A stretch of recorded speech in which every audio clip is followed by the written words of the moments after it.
They stopped in front of my house like they were raiding a criminal hideout. Two men in cheap black uniforms, no real badges, no real authority. Yet they walked up to my vintage truck and slapped a bright red seizure notice on the window. One of them yelled, "This vehicle is illegal on HOA property. We're taking it now." I stepped out of my garage slow, wiping grease from my hands. I had been fixing the truck's engine, minding my own business.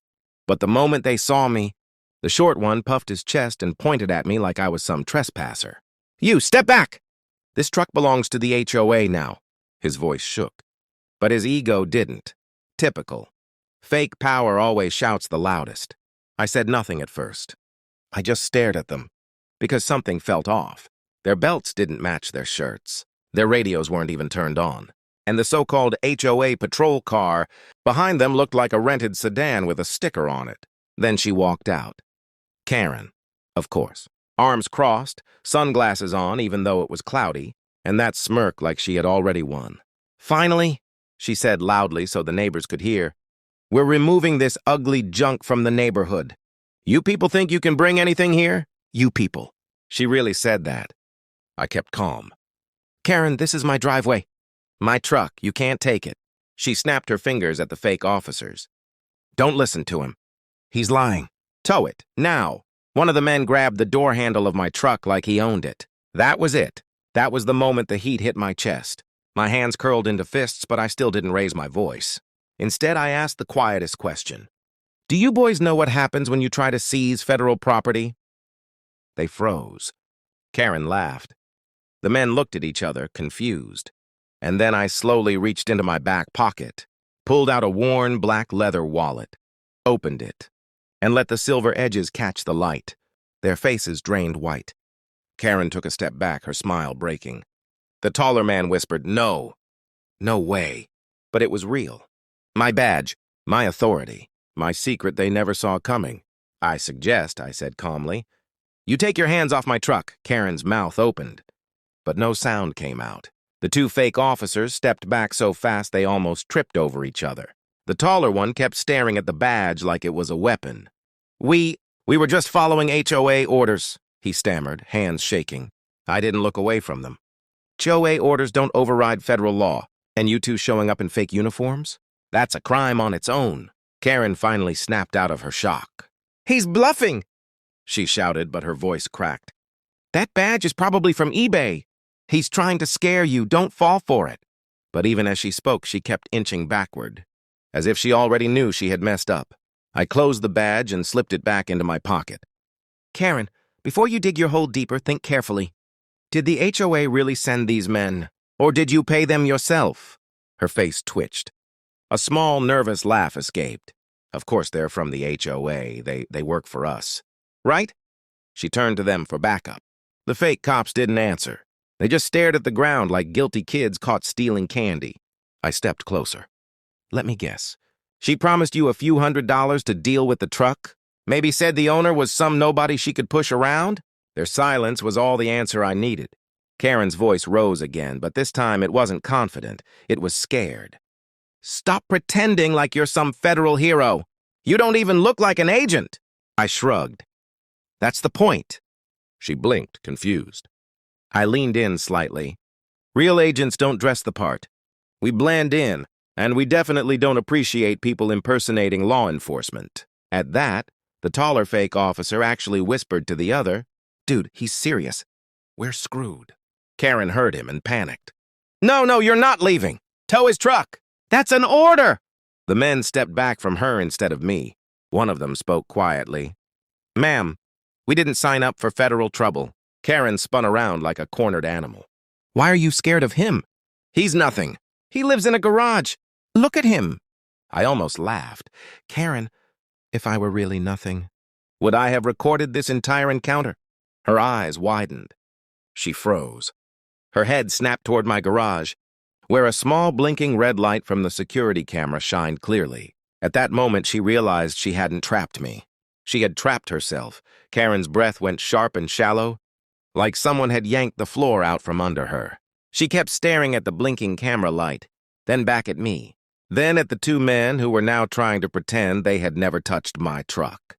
You delete that footage right now," she demanded, pointing at me with a trembling finger. You can't record me without permission. I raised an eyebrow. You walked onto my property? You brought fake cops. You tried to steal my truck, trust me. The law is not on your side today.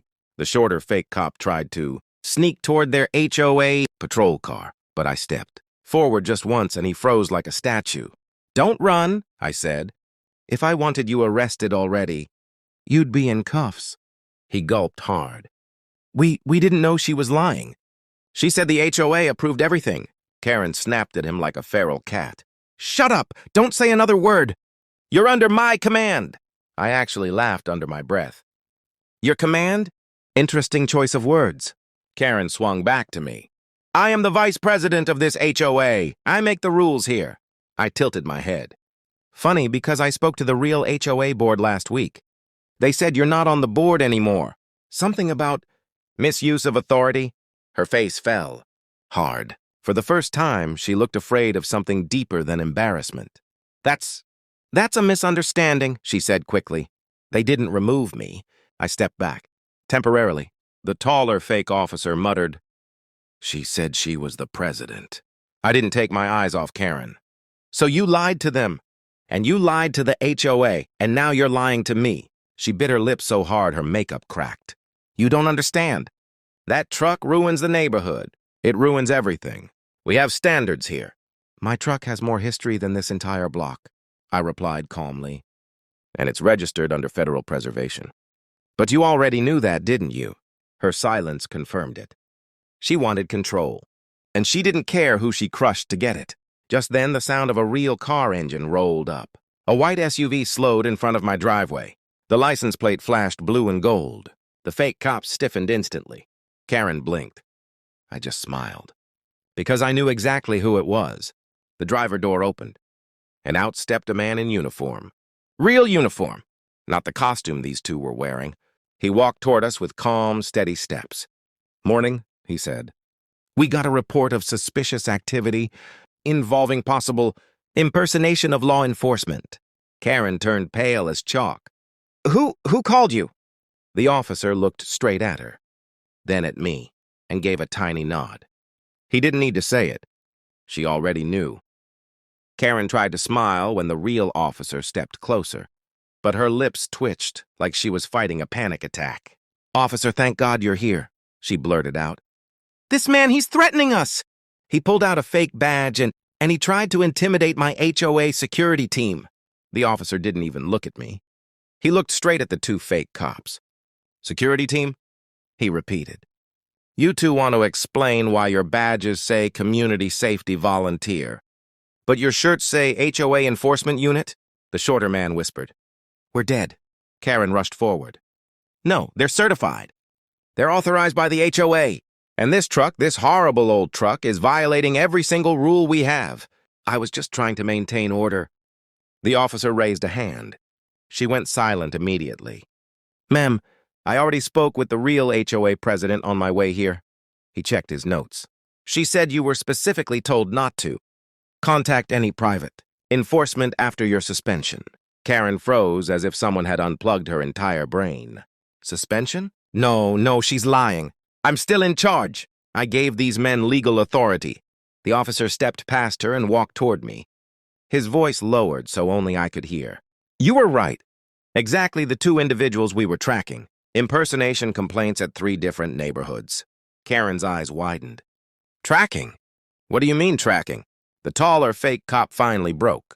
She told us you wouldn't check anything. She said the HOA had her back. Karen spun on him, screaming, Shut up! Shut up! You work for me! I shook my head.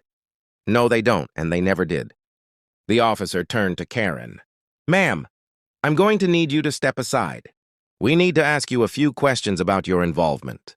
Karen stumbled backward like she had been pushed. I didn't do anything wrong. I was protecting the neighborhood. This truck doesn't belong here. He doesn't belong here. Her voice cracked. Her control shattered. Everything she built on intimidation crumbled right in front of everyone. I finally spoke. Calm, low, solid. You stormed onto my property with fake officers. Tried to illegally take my truck. And now you're yelling at real law enforcement. Karen pointed at me, shaking. Don't listen to him. He's hiding something! He's dangerous! The officer looked at me.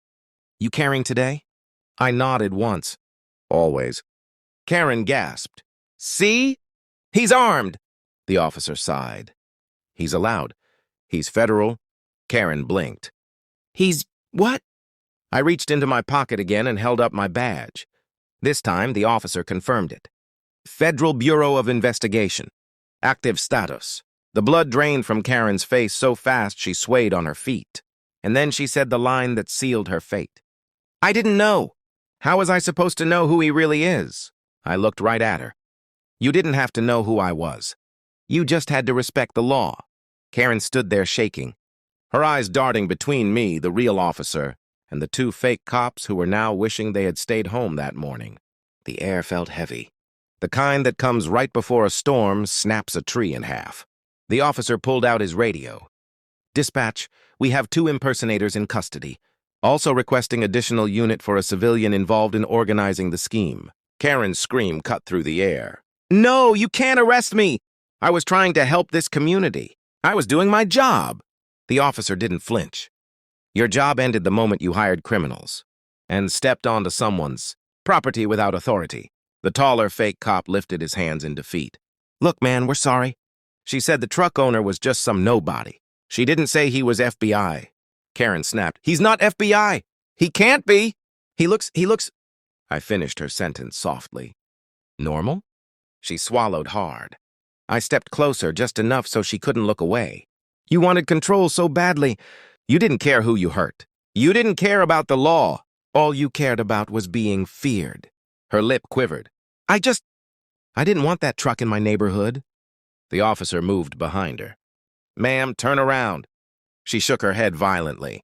No, not in front of everyone, and please, click. The cuffs locked around her wrists. Her pride shattered louder than the metal. The neighbors stepped out of their homes, watching as Karen, who had ordered them around for years, was walked toward the patrol car like any other criminal.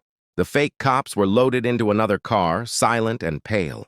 When the officer returned to me, he nodded toward my truck. Nice ride. Didn't know the Bureau was letting agents keep vintage models these days. I smiled. They don't. This one's special. Saved it from a case years ago. Too much history to destroy. He gave a small, approving grin. Well, looks like you handled this without pulling rank. Respect. Just doing what's right, I said. As the cars pulled away, Karen turned once, eyes full of shock and something close to regret. Maybe fear. Maybe understanding. Maybe both. I didn't say anything. I didn't need to. The neighborhood was quiet again. Peaceful. My truck gleamed under the sun like it knew it had just survived a war of its own. I placed a hand on its hood and breathed out slowly. The wind moved softly. The street was calm. Justice, real justice, had finally touched this block. And for the first time in a long while, it felt like home again,